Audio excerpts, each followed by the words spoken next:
Olá, hoje juntamos duas iniciativas das Mulheres Socialistas de Oeiras e da Comissão Política do Partido Socialista de Oeiras, juntamos o Há Conversas com ideias soltas. E temos uma convidada muito especial para esta iniciativa conjunta. Diogo, queres apresentar a nossa convidada? Terei todo o gosto em apresentar a Vera Pinto. É mestre em Ciência Política e Relações Internacionais pela Universidade Nova de Lisboa, especializada em Política Espacial e em Sistemas de Navegação Globais, baseados em satélite na Europa, Galileu e EGNOS. É atualmente analista na Comissão Europeia no Programa Espacial Europeu, que abarca os sistemas de navegação por satélite até sistemas de observação da Terra. Em regime de voluntariado e nos seus tempos livres, é presidente da Associação Crónico-Lido Portugal e também é autora deste livro que vos recomendo a ler, que é um excelente exemplo, uma excelente forma de ver a vida, o conviver com as doenças inflamatórias do intestino. E então, feitas as apresentações, Vera, explica-me como é que é possível, depois desta nota tão extensa e honrosa bibliográfica, de biografia, perdão, como é que é possível ter tempo e organizar tanto uma só pessoa, neste caso, em ti? Isso é uma excelente questão. Os meus colegas aqui em Bruxelas dizem-me que eu deveria escrever um livro sobre gestão de tempo e que eles seriam os primeiros a ler. E acho que passa um bocadinho mesmo por isso, por uma questão de organização. Aliás, nós quando estávamos a marcar isto, eu estava a dizer, não, tem que ser outra hora por causa das minhas rotinas, dos meus horários e sendo disciplinada, ou tentando ser disciplinada nisso. Consegue sempre arranjar um bocadinho todos os dias, um bocadinho para cada coisa, não é? Às vezes é preciso sacrificar isto ou aquilo, um ou outro dia, mas são uma exceção e não uma regra, digamos assim. Não é fácil, às vezes ando completamente estourada e a rezar por um fim de semana prolongado ou por umas férias, mas John F. Kennedy dizia que uma só pessoa pode mudar o mundo e todos nós devíamos tentar, e portanto esse é um bocadinho o meu lema. Eu tento dentro daquilo que me é possível. Agora, se me permites a provocação e em tom de brincadeira, é verdade que os satélites nos perseguem e conseguem nos dizer exatamente onde é que todos estamos, a toda a hora e todo o momento? Conseguir conseguem, não é o satélite, normalmente é o receptor que tens dentro do telemóvel. E não, de facto é curioso, porque em 2013 eu estive em Lisboa, a Comissão Europeia organizou a Space Expo, e a Space Expo era precisamente uma exposição itinerante que correu as principais cidades da Europa a explicar o que era o Programa Espacial da União Europeia, portanto o Galileu, o EGNOS, o Copérnicos e o que é que trazia para o dia-a-dia das pessoas, o que é que isto significava, porque é que era importante a União Europeia estar a fazer um investimento tão grande neste tipo de tecnologias. E eu estive quase uma semana no Terreiro do Paço, na Space Expo, a responder a todo tipo de questões e vieram imensas escolas, e foi muito giro. E essa curiosamente, foi uma das perguntas que mais me fizeram. Porque de facto as pessoas têm este medo, e que é um medo que é infundado, ok?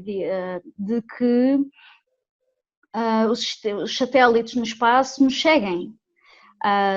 Por muito lisonjeador que isso possa parecer, de facto não acontece. Os sistemas de navegação por satélite, por exemplo, que dão posição, navegação e tempo, a única coisa que eles fazem é receber um sinal e transmitir de volta. Todo o cálculo da posição onde está a pessoa é feito no receptor, que normalmente é aquilo que as pessoas têm na mão, ou no que têm no carro, não é? As pessoas não têm um GPS no carro, elas têm um receptor de sistemas de navegação de satélite. A mesma coisa no chip que tem no telemóvel, e a pessoa até é livre de chegar lá e dizer não quero, e portanto deixa de funcionar. Claro que depois coisas tipo o Google Maps não funcionam, não é? Ou Tinder, ou Uber Eats. É preciso fazer escolhas, não é? Mas são escolhas, mas isso não acontece. E de facto, imaginem, existem quase mais de 500 milhões de pessoas na Europa, imaginem o que seria controlar ou saber onde estão estas pessoas sempre, quer dizer, imagina a quantidade de servidores que tínhamos que ter, quer dizer, tínhamos que ter mais servidores que a Google para conseguir fazer uma coisa desse tipo. E os recursos humanos que isso seria necessário, portanto, seria muito difícil de manter isto às escondidas das pessoas, porque eram milhares de pessoas que teriam que trabalhar neste tipo de coisas. E em termos de observação da Terra, é verdade, os satélites tiram fotografias da Terra, mas existem alguns sites que vocês até podem brincar e ver com os satélites do Copérnicos e o que é que podem ver. Um deles é o sentinel-hub.com, se bem me lembro, e eu já fui várias vezes tirar lá fotografias, inclusive nas apresentações que já fiz em Lisboa, tipo, olha, ontem, quero ver como é que estava Lisboa ontem, e dá mesmo para ver as pontes e isso tudo, mas não dá para identificar pessoas, nem sequer se pode ser usado, e existe também o Regulamento de Proteção de Dados e Privacidade, que previne que isso aconteça. Houve já alguns casos indevidos desse tipo de informação, não em termos de pessoa, mas a termos, por exemplo, de consegues identificar uma rua, consegues identificar uma casa, não é? E houve alguns dados indevidos e obviamente foram levados a tribunal e obviamente foram resolvidos na justiça, porque não se pode fazer isso sem o consentimento das pessoas. Mesmo a utilização das aplicações que utilizam este tipo, nós dizemos que são enabled, portanto que existem porque usam esse tipo de tecnologia por trás, não é?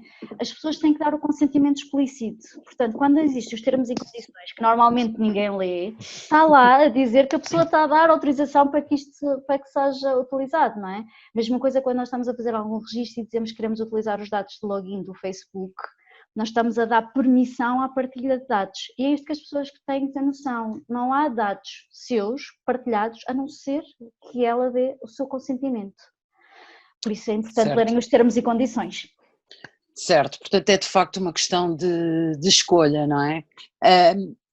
Eu estava aqui muito intrigada porque quando nós nos lançámos neste desafio de fazer esta rúbrica conjunta, de facto eu fiquei espantada com o trabalho que vocês fazem na área da igualdade e da inclusão.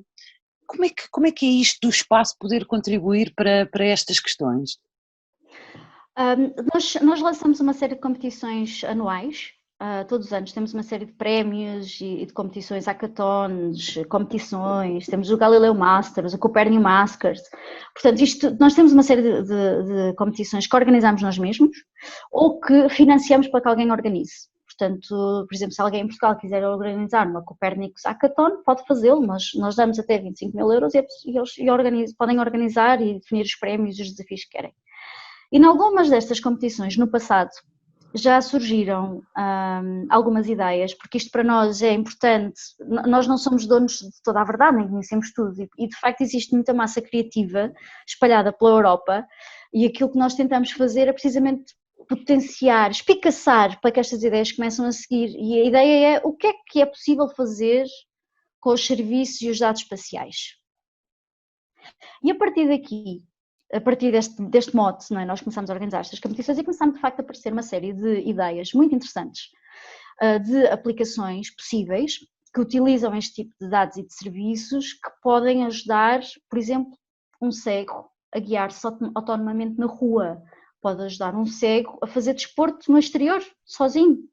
Pode ajudar, por exemplo, no caso de umas aplicações específicas para pessoas com dificuldades de acessibilidade, portanto de mobilidade reduzida e de cadeira de rodas, de não só ajudar os utilizadores dessa aplicação a identificar os melhores percursos, os mais acessíveis dentro de uma cidade, por exemplo, mas também pode ajudar as instituições públicas, quando estão a definir os seus planos de urbanismo, a tirar, lessons learned, não é? A ganhar dessa experiência dos caminhos mais acessíveis e transpor isto para outras coisas, não é? Quando nós falamos cada vez mais nas smart cities, é impossível não se falar em smart cities sem se falar na parte da inclusão e da acessibilidade, a todos os níveis, seja acessibilidade digital, seja acessibilidade em termos físicos e reais. E de facto nós começamos a ver que começavam a existir uma série de aplicações que ia desde, como disse, de cegos, pessoas com mobilidade reduzida, a proteção de vítimas de violência, por exemplo, que tinham imenso potencial.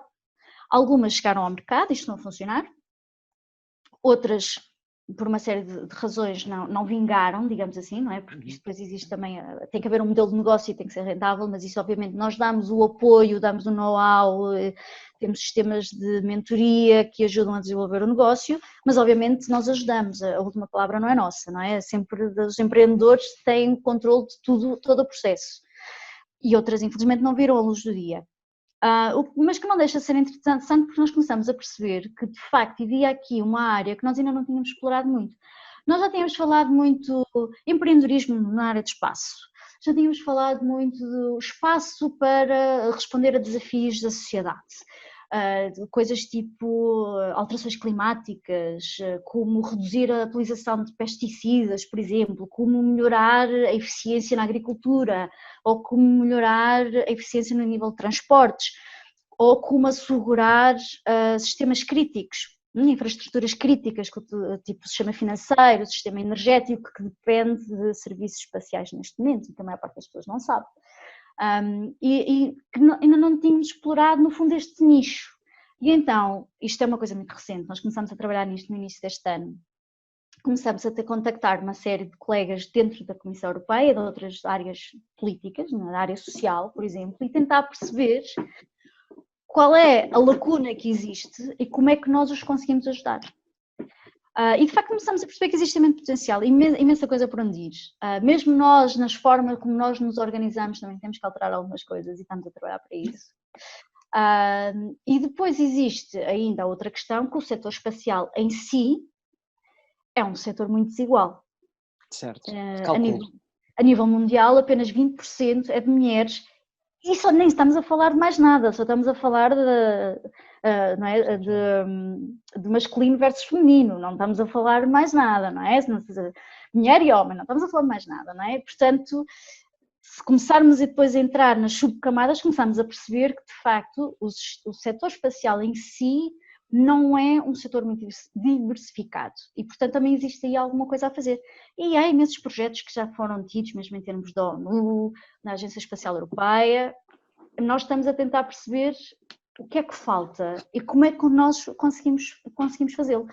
E pode passar por uma coisa tão simples. A União Europeia tem o que nós chamamos as cartas de diversidade, que todos os Estados-membros têm uma, em Portugal inclusive, e nós notamos, quando falamos com os nossos colegas da Direção-Geral responsável por essa iniciativa, de que não existem empresas de espaço, ou da área de defesa e espaço, porque é a área da nossa Direção-Geral, que tenham subscrito essas cartas de diversidade, ou no fundo que tenham assumido um compromisso de que iriam tentar, na medida do possível, trabalhar em prol da diversidade e inclusão dentro da sua própria organização. E, portanto, pode passar por uma coisa tão simples como darmos um empurrãozinho para que as próprias empresas comecem a assumir esse compromisso. Portanto, não tem necessariamente que passar por nós fazermos políticas, porque elas já existem.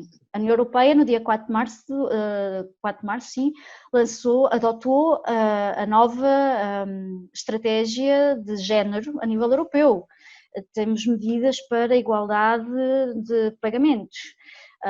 Temos a questão da estratégia para a inclusão de pessoas com incapacidades, que irá sair no início do próximo ano, uma nova.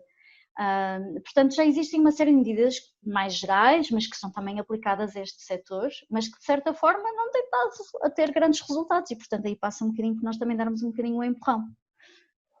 Vera, já agora, que acho que acaba por ter um encontro disto, a questão da divulgação, quer dizer, de repente estamos aqui a falar de toda uma série de tecnologia financiada pela União Europeia que está disponibilizada para todos os seus cidadãos e temos esta questão de que, por exemplo... E está disponível online. E está disponível online, quer dizer, temos essa informação, mas pelo menos, e certamente a Filipa concordará comigo, não há um grande conhecimento do público em Portugal. Aliás, uma das empresas, a Connecting Robotics, é portuguesa no combate ao isolamento social e nas entregas que fazem através de drones. Quer dizer, temos aqui um potencial gigantesco. E que ganhou prémios. Precisamente, quer dizer... Ganhou uma série de prémios. Curiosamente, eu descobri a Connect Robotics, e só para perceber um bocadinho, a Connect Robotics alia o sistema de navegação de satélite Galileu com drones e potencia a entrega de medicamentos e refeições quentes em populações isoladas, mas também pode ser utilizada em ambientes urbanos para a entrega de medicação urgente.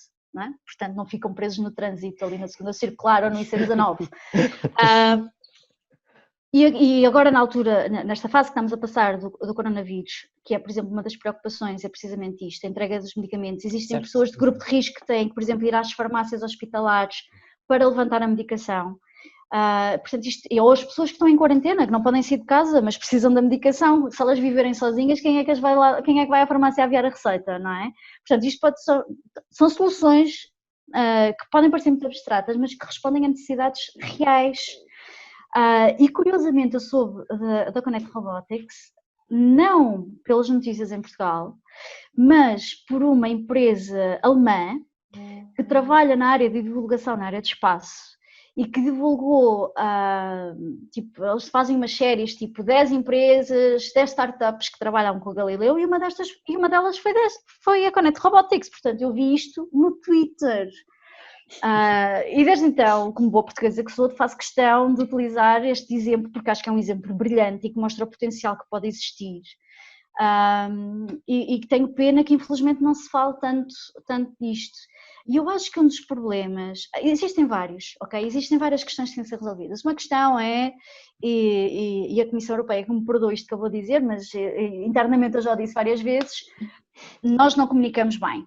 Mesmo para nós internamente, às vezes é difícil de conseguir perceber a quantidade de coisas que existem, porque nós somos mais de 30 mil pessoas a trabalhar na Comissão Europeia. Portanto, vocês conseguem imaginar a quantidade de coisas que acontecem diariamente. É extremamente difícil de seguir. Se para nós que estamos dentro e que trabalhamos nisto diariamente é difícil de seguir, para uma pessoa, sei lá, para a minha mãe ou para o meu avô, ou mesmo para vocês, por muito interesse que tenham nestas áreas, será ainda mais difícil de seguir. E, portanto, quando o Sr. Fagundes vai a conduzir o seu táxi, ele jamais pensa que o seu GPS, não é, o seu receptor de satélite, se está a usar o Galileu, se está a utilizar um americano, ou se está a utilizar um russo ou um chinês, quer dizer, ele nem sequer percebe que está a utilizar dados espaciais. E isto também faz que exista pouco interesse por este tipo de notícias e, em simultâneo, a empresa também não tem assim grande interesse, porque para eles, tipo, são coisas que nós tomamos como garantidas. Mas posso-vos dar o exemplo que 10% do produto interno bruto da União Europeia depende diretamente de sistemas de navegação de satélite, o que significa que e nós estamos numa fase de transição, não é? Porque o Galileu só em 2016 é que ficou operacional e não ainda na sua capacidade total. Estamos numa fase de transição de sistemas entre GPS e Galileu, o que significa que o Trump, se um dia acordar e disser, olha, hoje não me apetece partilhar GPS com ninguém, a Europa colapsa, o mundo colapsa, o sistema financeiro colapsa, as transações financeiras, os selos de tempo que são dados nas transações financeiras e nas bolsas, é dado pelos que nós chamamos os relógios atómicos, que são os relógios mais precisos do mundo e que estão a bordo dos satélites. A partir do momento em que isto acontece, colapsa toda a economia europeia e isto, as pessoas não têm noção a dependência que existe neste momento nesta tecnologia. A mesma coisa, o serviço meteorológico. Existem imensas coisas que utilizam para o serviço meteorológico, sem sombra de dúvida, mas uma das maiores que contribui são os sistemas de observação da Terra. Se vocês quiserem construir uma ponte sobre a terceira ponte no Tejo, que tanto se fala, toda a preparação da construção da obra, acompanhamento e monitorização irá utilizar sistemas de observação da Terra e os sistemas de previsão. É o que nós chamamos o serviço de Climate Change, que junta dados, nós temos bases de dados que a gente chama de dias, que junta dados de vários sítios, de várias fontes, e que o utilizador pode chegar lá e usar. Isto vai-vos dizer que quando é que a água do Tejo, ou qual é a previsão nos próximos 6 meses da água do Tejo estar mais baixa, e o ponto ideal para se pôr as fundações da ponte no Tejo, por exemplo. Mas as pessoas que vão atravessar a ponte diariamente não têm noção que isto existe e o impacto que isto tem. E passa muito pela falta de informação na imprensa, pela falta de interesse das pessoas. Por mais divulgação, não é? Sim. Até dos próprios Estados também, de assumirem esse compromisso de fazerem a divulgação, não é? E, por exemplo, há bocado estávamos a falar dessa questão de haver poucas mulheres, não é? Mas eu acho que isto também passa por estimular o interesse em áreas diferentes e isso parte nas escolas, se calhar, não é? Se incentivarmos mais mulheres, crianças, a gostarem destas matérias e formos capazes de falar com elas de uma forma simples, se calhar elas naturalmente seguirão estas áreas.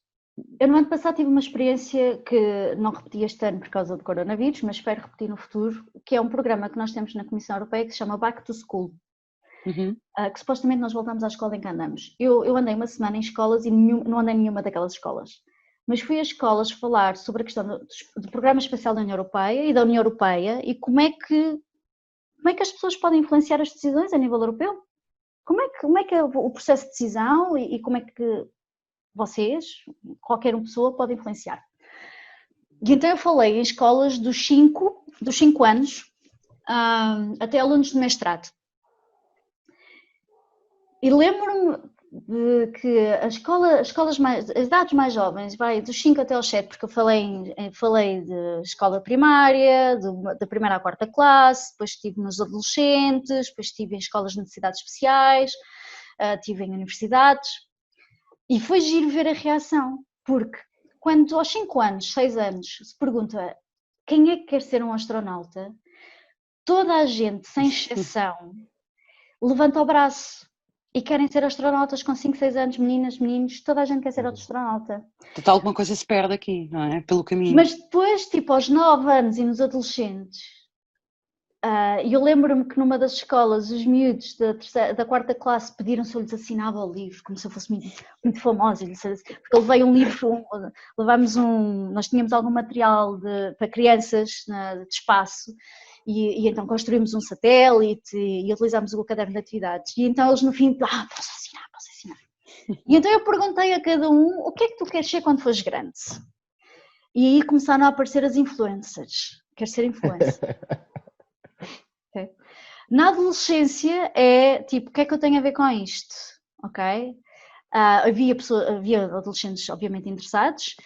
Curiosamente eu fiz um quiz com a adolescência, com os adolescentes, e foi um quiz extremamente simples, com coisas tipo quantas línguas oficiais existem na União Europeia, quantas estrelas, o que é que representam as estrelas na bandeira, quem é o presidente da Comissão Europeia, coisas assim, ok? E na altura era o Juncker, quer dizer, o Juncker era extremamente conhecido, não pelas melhores razões, mas era extremamente conhecido até por causa de alguns desaires que aconteceram, alguns boatos que surgiram sobre a sobriedade do senhor. Professores das aulas de cidadania não sabiam.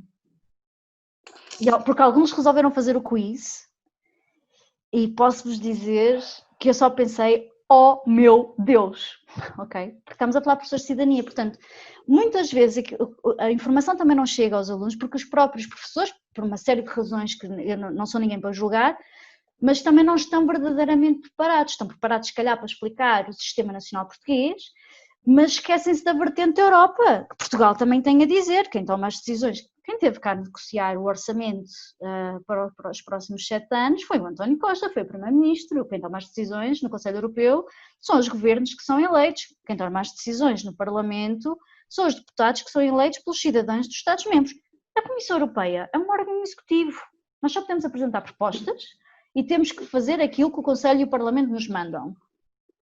Mas isto não é nada, não é?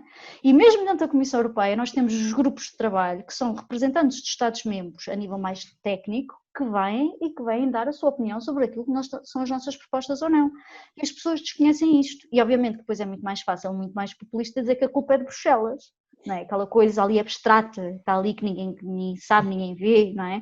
Do que dizerem que foi a nossa decisão e que foi a nossa negociação. E isto é muito importante perceberem, e isto acho que falta também nas escolas.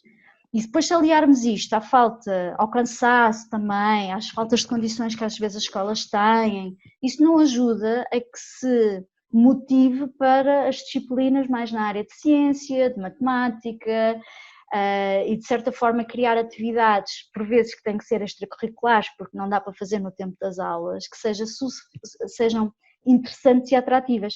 Existem grupos de professores em Portugal que são extremamente ativos na área de ciência, em especial na área da astronomia, e que têm, inclusive, a ESA tem o ESRO, que em Portugal é coordenado sobre a égide do Ciência Viva e do Pavilhão de Conhecimento, que tem apoios específicos para as pessoas que queiram fazer isto, mas depois às vezes não há interesse das próprias escolas, porque não há tempo, porque não há condições, porque muitas vezes depende da própria proatividade dos professores que já estão tão inundados em trabalho que é mais uma chatice nem pensar, e depois isto ao longo do tempo, a médio e longo prazo, não é? Começa-se com 5 anos, toda a gente quer ser astronauta, ao início da adolescência não sei se quer, e aquilo que acontece é que depois as raparigas normalmente têm tendência a escolher outras áreas, e falta aí depois a questão dos role models, não é? Dos modelos e que se fala abertamente das questões. Sim, a questão não é simples, não é? Não, nada simples. E talvez se calhar não seja a escola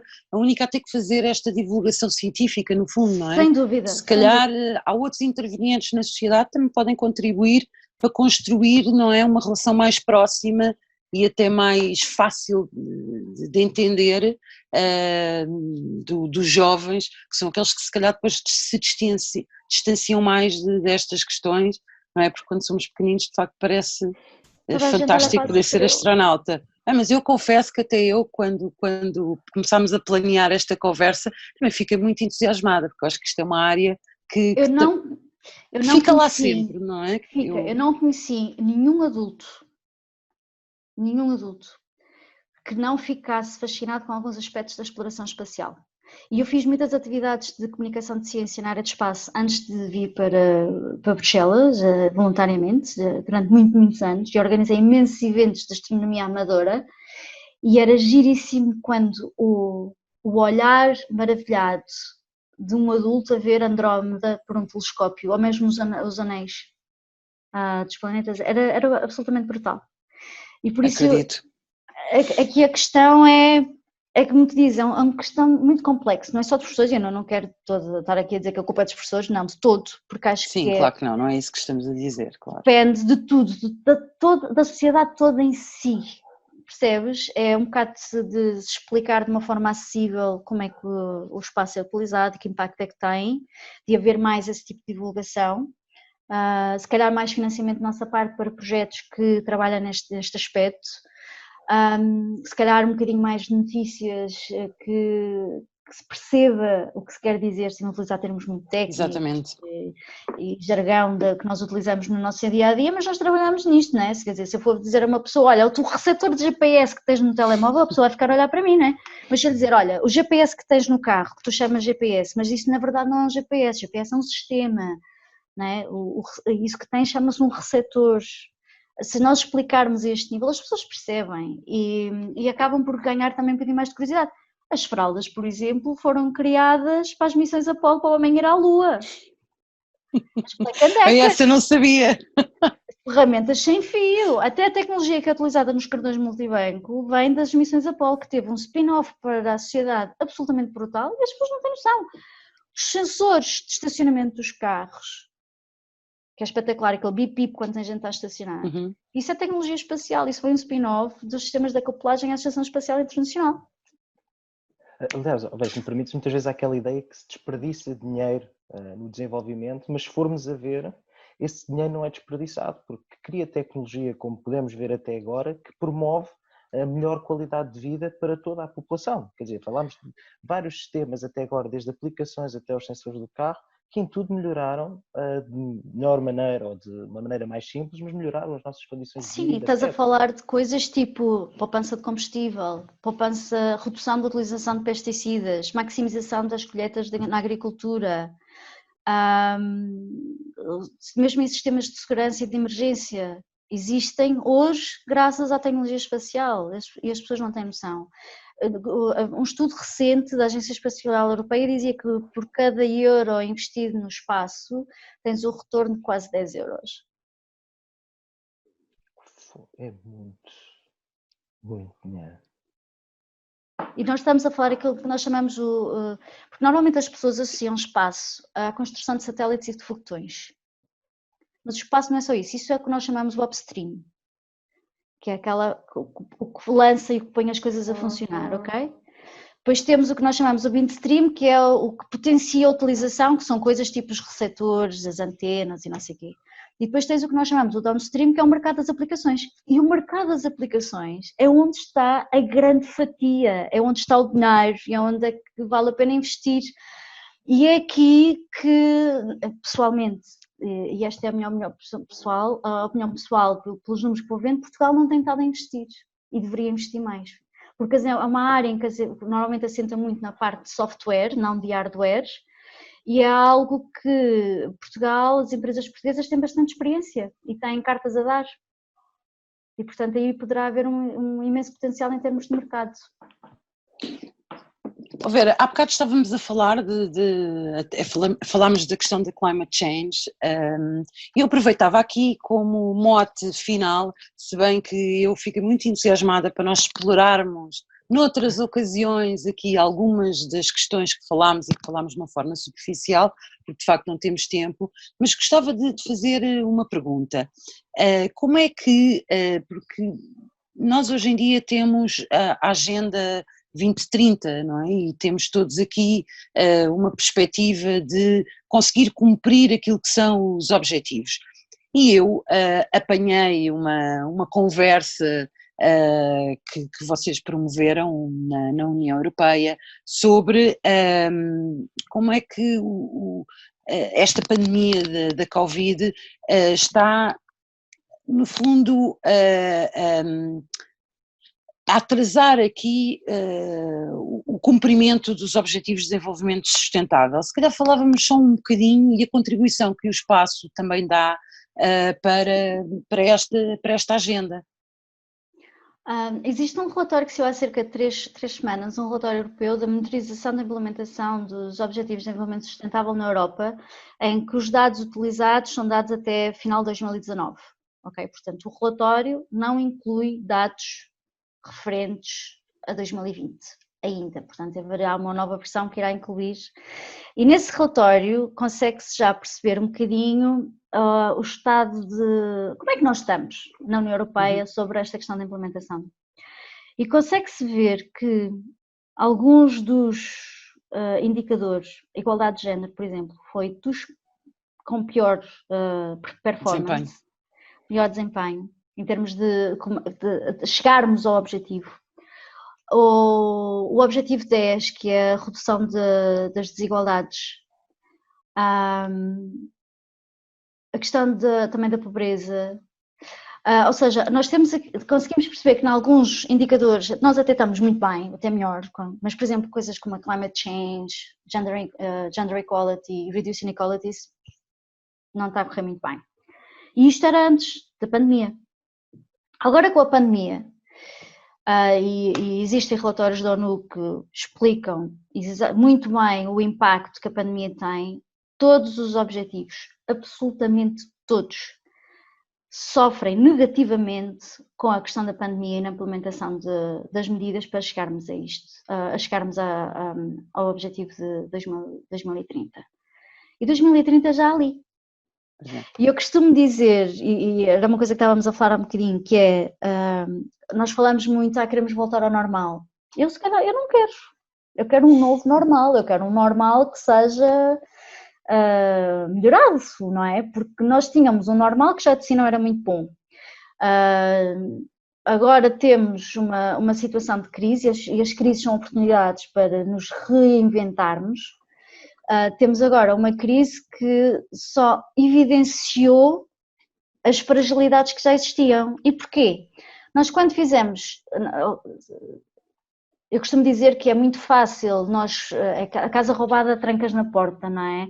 É sempre muito mais fácil nós fazermos avaliações a posteriori de decisões que foram tomadas, mas nós tomamos as decisões são tomadas com aquilo que se sabia naquele momento, portanto é um bocadinho injusto muitas vezes dizermos que uma decisão foi errada ou não, porque a decisão foi tomada com a informação que existia naquele momento. Claro que 7 meses depois nós temos muito mais informação e se calhar se tivéssemos de tomar essa decisão faríamos de forma diferente. Mas podemos aprender com o passado e evitar que ele se torne a repetir no futuro.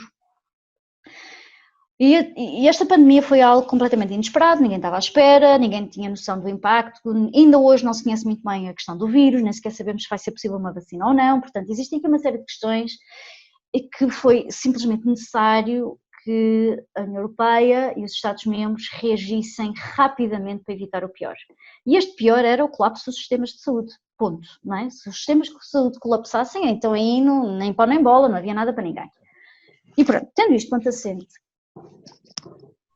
é também sabido e foi alertado por várias organizações europeias, foi falado também a nível europeu, de que as medidas deveriam ser o mais inclusivas possível, porque nós normalmente temos tendência a ver o mundo à nossa semelhança E isto revela que as instituições, não tendo muita diversidade, obviamente que as políticas que são implementadas também depois não são muito diversificadas. E existem grupos vulneráveis que foram de certa forma esquecidos.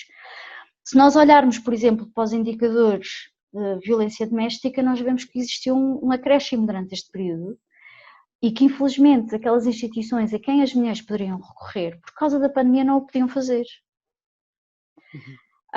As crianças que ficaram em ambientes violentos, por exemplo, a questão da telescola, que foi a questão do e-learning, que foi uma coisa muito falada, inclusive aqui na Bélgica, por incrível que pareça, mas em pleno século XXI, há casas que não têm um computador, Sim. Há casas que não têm internet, mesmo aqui na Bélgica, ok? Isto acontece. Eu tive agora uns dias num sítio que nem sequer rede de telemóvel tinha e estava na Bélgica, quer dizer, isto acontece.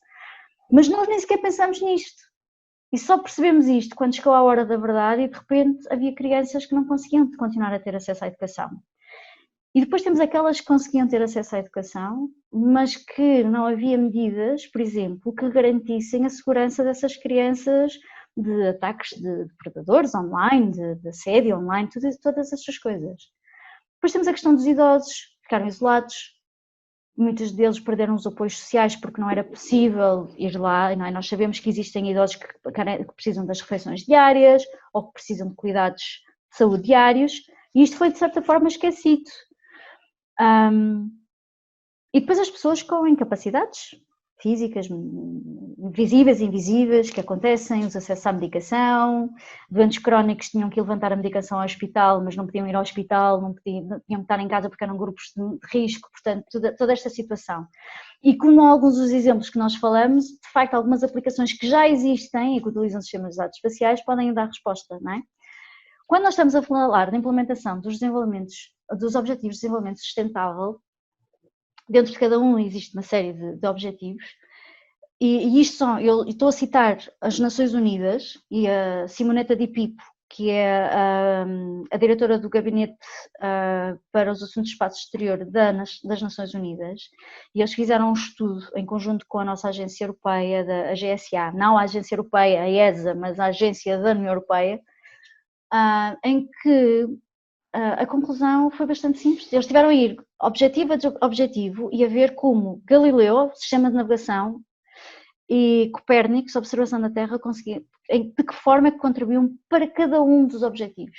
E a conclusão é que 40% dos objetivos, ou seja, dos targets dentro de cada objetivo de desenvolvimento sustentável, 40% deles dependem diretamente de serviços e dados espaciais. Portanto, se nós queremos pensar em de facto atingir este objetivo